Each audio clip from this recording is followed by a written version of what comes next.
4 जादूगरनियां थीं जो सुंदर नव युवकों को अपने जाल में फंसाकर उन्हें अपना बंधी बना लिया करती थी। वे दुष्ट डाकिनियां जिस भी युवक को अपना बंधी बनाती, पहले तो उसके साथ अच्छे से अपना दिल बहलाती, उसके साथ चौपट सार आदि खेलती, और जब उनका कैदी सूख कर कांटा हो जाता तब वे उसे अपना आहार बना लेती। उन जादूगरनियों का हर रोज का ये नियम था। वे शाम के समय अपने गुप्त ठिकाने पर इकट्ठी होती, अपने कैदी के साथ चौपट सार आदि खेलकर अपना दिल बहलाती, और जब सुबह उनके घर जाने का समय होता तो वे अपनी मायावी शक्तियों से कैदी को मोम का बना देती ताकि वो उनके चंगुल से भाग ना सके। वे दुष्टनी अपने द्वारा कैद किए गए युवक को ना तो भोजन देती और ना ही पानी, जिससे उनके द्वारा कैद किया गया युवक दिन प्रतिदिन कमजोर होता चला जाता।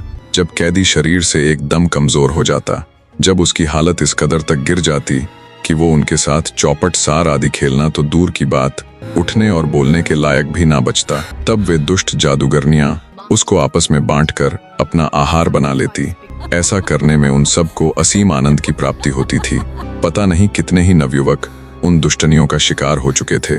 जिस नगर के जंगल में उन जादूगरनियों ने अपना ठिकाना बनाया हुआ था, उस नगर से कोसों दूर एक अन्य नगर में भीमसेन नाम का राजा राज करता था, जिसके 7 पुत्र थे। उस राजा ने ये प्रतिज्ञा कर रखी थी कि जिस व्यक्ति को 7 लड़कियां होंगी, उसी के यहाँ वो अपने 7 लड़कों का ब्याह करेगा। राजा ने काफी खोजबीन की, पर उसे ऐसा कोई व्यक्ति नहीं मिला जिसकी 7 पुत्रियां भी हो और वो ब्याहने के लायक भी हो। अंततः राजा ने अपने राज्य के एक काबिल ब्राह्मण को बुलाया और उसे काफी सारा धन देते हुए आदेश दिया कि उसे देश प्रदेश का भ्रमण करते हुए ऐसे व्यक्ति की खोज करनी है जिसकी ब्याहने लायक 7 जवान और सुंदर पुत्रियां हो। राजा का आदेश मिलते ही ब्राह्मण यात्रा पर निकल गया। वो कई दिनों तक देश प्रदेश में घूमता रहा, पर उसे कोई ऐसा व्यक्ति नहीं मिला जो राजा की सभी उपेक्षाओं पर खरा उतर सके। ब्राह्मण का सारा धन भी धीरे धीरे करके खर्च होता चला गया। कंगाल हो चुके ब्राह्मण की वापस राज्य जाने की हिम्मत भी नहीं हो रही थी, क्योंकि खाली हाथ जाकर वो राजा को क्या जवाब देता। भूखा प्यासा ब्राह्मण चलते चलते एक बाग में ठहर गया। अब इसे कुदरत का करिश्मा कहो या उस ऊपर वाले की लीला। देवयोग से ब्राह्मण जिस उद्यान में ठहरा था वो एक राजा का था, और उस राजा को 7 पुत्रियां थी जो ब्याहने लायक जवान हो चली थी। वो राजा उसी नगर का राजा था जिस नगर के जंगल में वे 4 दुष्ट जादूगरनियां रहती थी। 7 पुत्रियों वाले उस राजा को भी ऐसे ही किसी राजघराने की तलाश थी जहां 7 योग्य राजकुमार हो। कहानी को अब फिर से ब्राह्मण की तरफ लेकर चलते हैं। बाग में बैठे उस ब्राह्मण के पास राजा के दिए हुए धन में से सिर्फ 1 टका बचा हुआ था, जिसे देखकर वो कभी हंसता तो कभी उदास हो जाता। शाम हुई तो 7 राजकुमारियां उद्यान में घूमने के लिए आई। जब उनकी नजर उस ब्राह्मण पर पड़ी तो उसे एक बार उदास और एक बार खुश होते देख उन्हें बड़ा अजीब लगा। वे उस ब्राह्मण के पास गई और उसके इस व्यवहार का कारण पूछा। तब ब्राह्मण ने उन लड़कियों के आगे पूरी गाथा कह सुनाई। उसकी पूरी बात सुन लड़कियां उसे अपने राजा पिता के पास ले जाती है। राजा के सामने एक बार फिर से दुखी ब्राह्मण ने अपनी व्यथा कह सुनाई। पूरी व्यथा सुन राजा खुश होता हुआ एकदम राजगद्दी से खड़ा हो गया और चिल्लाते हुए बोला, हे पथिक ब्राह्मण, तुम्हारी खोज आज समाप्त हुई। राजा की बात सुन ब्राह्मण के मुख से कोई शब्द तो नहीं निकला, पर उसके चेहरे पर सुकून के भाव आ जाते हैं। आगे राजा कहता है, भगवान ने तुम्हें बिल्कुल सही जगह पर लाकर ठहराया है। मेरी भी 7 विवाह योग्य कन्याएं हैं जिन्हें तुम देख ही चुके हो। मुझे भी अपनी बेटियों के लिए ऐसे ही राजसी घराने की तलाश थी। ये सुन ब्राह्मण को बहुत खुशी हुई, जैसे कई दिनों से उसके सिर पर रखा हुआ अथाह भार एकदम से उतर गया हो। राजा ने खुश होते हुए उसे काफी धन आदि दिया और अपने एक योग्य हरकारे को अपनी 7 पुत्रियों के विवाह प्रस्ताव के साथ उस ब्राह्मण के साथ विदा कर दिया। लंबे सफर के पश्चात ब्राह्मण और हरकारा राज्य पहुंच जाते हैं। ब्राह्मण से पूरी बात जान और उसके साथ आए हरकारे द्वारा लाए विवाह प्रस्ताव को देख राजा बहुत प्रसन्न हुआ। उसने हरकारे की अच्छे से खातिरदारी करवाई और बिना किसी देरी के एक पंडित बुलवाकर विवाह के लिए उचित तिथि निकलवा ली। राजा ने उस विवाह प्रस्ताव के जवाब में एक पत्र लिखा कि फलां फलां दिन वे अपने 7 पुत्रों के साथ बारात लेकर आएंगे।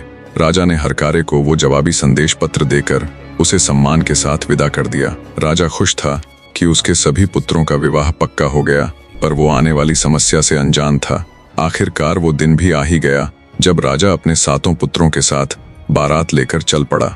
दोस्तों, पुराने समय में वर पक्ष वाले यानी बाराती 2 से 3 दिन तक वधु पक्ष के यहाँ रुका करते थे। लड़की पक्ष वाले 3 दिनों तक उनकी अच्छे से खातिरदारी करने के बाद चौथे दिन लड़की को बारात के साथ विदा किया करते थे। जब राजा अपने पुत्रों सहित बारात लेकर पहुंचा तो दूसरे राजा ने उनका बड़ा आदर आतिथ्य किया। शाम हुई तो सातों राजकुमार उस राज्य को देखने के लिए अपने अपने घोड़ों पर सवार होकर घूमने निकल पड़ते हैं। घूमते हुए उनमें सबसे छोटे वाला राजकुमार उनसे अलग हो जाता है। अन्य 6 राजकुमार तो घूम फिर कर वापस लौट जाते हैं, पर छोटा राजकुमार जंगल में भटक जाता है। तभी छोटे राजकुमार को जंगल के बीचों बीच एक बड़ा ही सुंदर भवन दिखाई पड़ता है। भूखा प्यासा और थका हुआ तो वो था ही, सोचा क्यों ना इस भवन में जाया जाए और जलपान आदि के बाद थोड़ी देर विश्राम किया जाए। दरअसल ये भवन उन जादूगरनियों का ही था।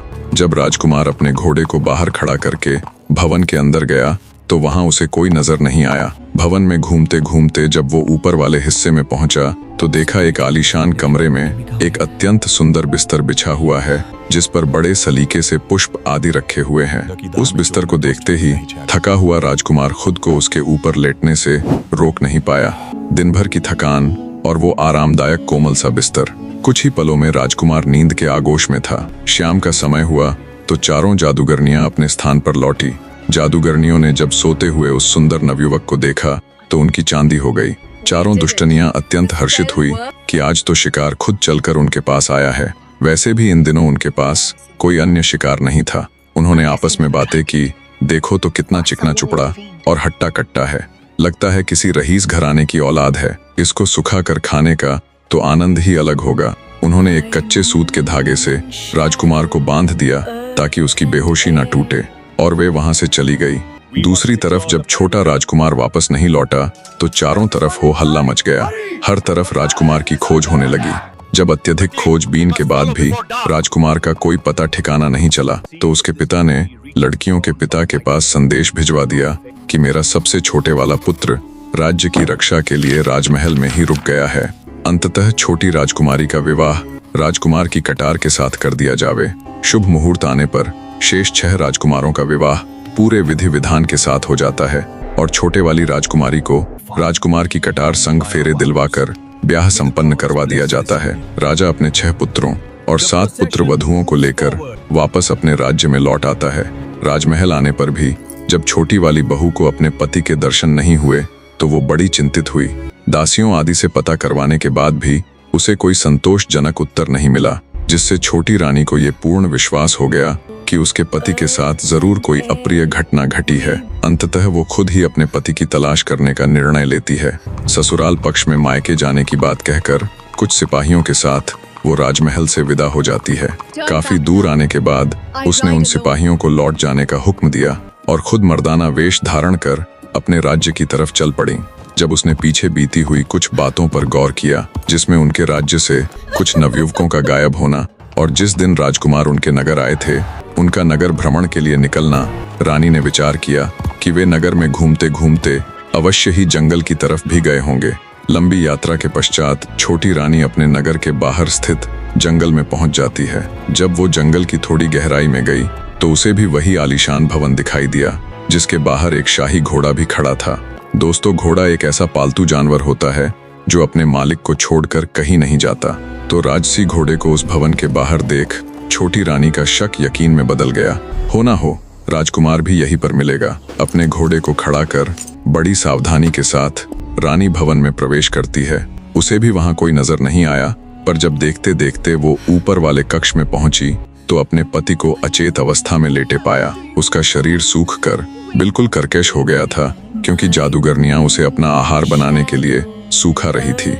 वे चारों अपने नित्य समय पर आती और छोटे राजकुमार के साथ चौपट सार आदि खेलती और जाने के समय उसे उस जादुई सूत के धागे से बांध देती। तो छोटी रानी ने जब सूत से बंधे हुए अपने बिल्कुल शिथिल पड़ चुके पति की हालत देखी तो उसे रोनी आ गई। किसी तरह उसने खुद को संभाला और राजकुमार का वो सूत का धागा तोड़ दिया। धागे के टूटते ही राजकुमार तुरंत उठकर बैठ गया। राजकुमार के लिए ये पहली बार था जब उसने कितने ही दिनों बाद किसी अनजान आगंतुक को अपने सामने बैठा देखा था। छोटी रानी ने कुछ सोचते हुए अपने पति के आगे ये भेद नहीं खोला कि वो कोई और नहीं बल्कि उसकी विवाहिता पत्नी ही है। मर्दाने वेश में रानी अपने राजकुमार पति से जब उसकी इस हालत की वजह पूछती है, तब निहित कमजोर हो चुका राजकुमार अपनी पूरी व्यथा उस आगंतुक रूपी रानी के सामने कह सुनाता है। आगंतुक बोला, तुम चिंता मत करो मेरे यार, आज से मैं और तू यार रहे। मैं इसी नगर के एक साहूकार का पुत्र हूँ। मैं बहुत जल्द ही तुम्हें यहाँ से निकाल कर ले जाऊंगा। आगंतुक की बात सुन राजकुमार को बहुत तसल्ली मिली। जब जादूगरनियों के आने का समय हुआ तो रानी अपने पति से कल आने का वायदा करके विदाई लेती है। अब रानी का ये नित्य नियम बन गया था कि वो दिन के समय मर्दाना वेश में अपने पति के पास जाती और उसे अच्छे अच्छे मेवे और व्यंजन खिलाती, जिससे जल्दी ही राजकुमार का शरीर फिर से भरने लगा। जादूगरनियों ने जब उसे दिन प्रतिदिन हट्टा कट्टा होते देखा तो उन्होंने विचार किया कि हमारे पीछे से यहाँ जरूर कोई घुसपैठिया, कोई चोर आता है, अन्यथा हम इसे खाने के लिए बिना अन्न व जल दिए सुखाने का प्रयत्न कर रही है और ये बिल्कुल उसके उल्ट फलता फूलता जा रहा है। वे तुरंत राजकुमार को लेकर 7 समुंदर पार अपने ठिकाने पर चली गई। अगले दिन जब रानी वहां आई तो उसे वहां कुछ न मिला। ये देखकर उसके पैरों नीचे से जमीन खिसक गई। उसने विचार किया कि उसके पति के सुधरते स्वास्थ्य को देख जरूर उन दुष्ट जादूगरनियों को शक हो गया होगा। उसी जंगल में एक मुनि रहते थे।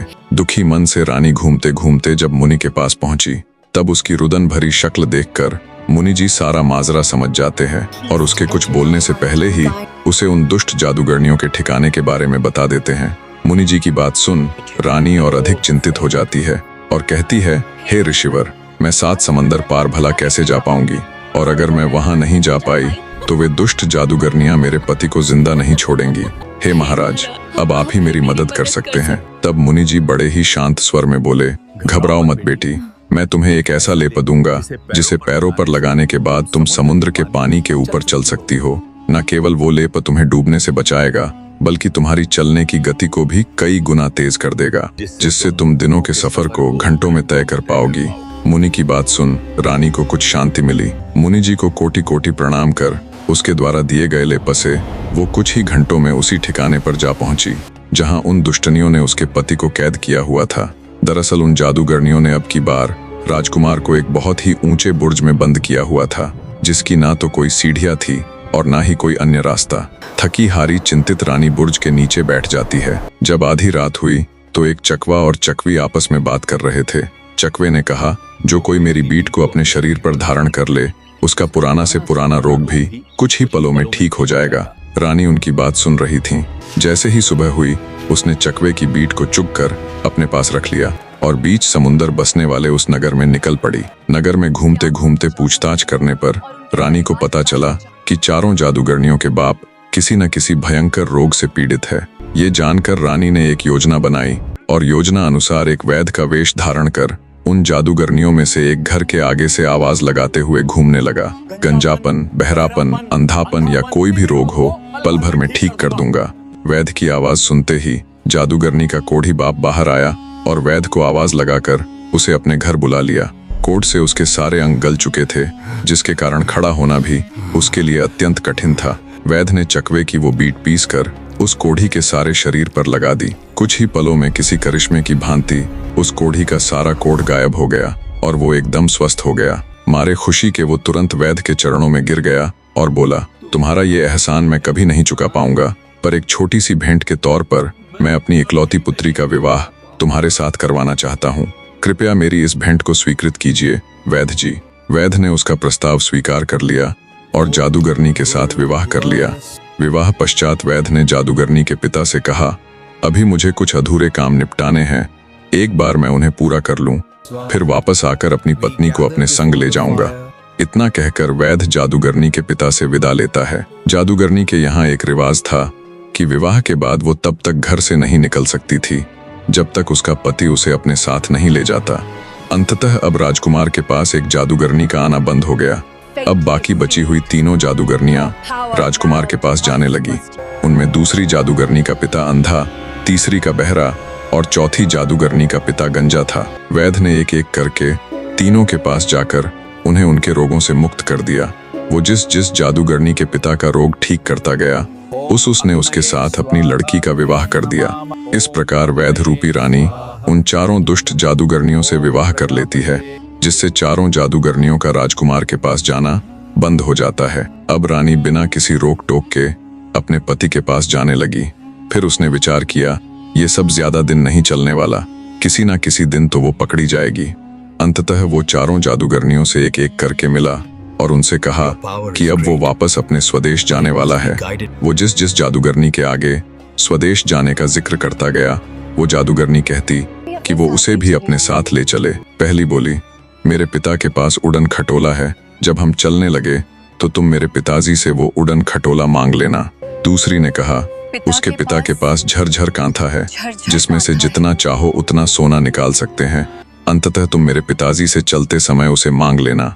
तीसरी के पिता से लगलग घोटा और चौथी के पिता से संजीवनी बूटी। वैद्य ने वे चारों चीजें हथिया ली और अपनी जादूगरनी पत्नियों से कहा कि मेरे साथ मेरा एक मित्र है, वह तुम्हें उड़न खटोले में बैठने नहीं देगा। अंततः अगर तुम सब भी मेरे साथ चलना ही चाहती हो तो एक एक करके तुम चारों उड़न खटोले के चारों पायों पर लटक जाना। इस तरह मेरे मित्र को बुरा भी नहीं लगेगा और हम सब मेरे देश भी पहुंच जाएंगे।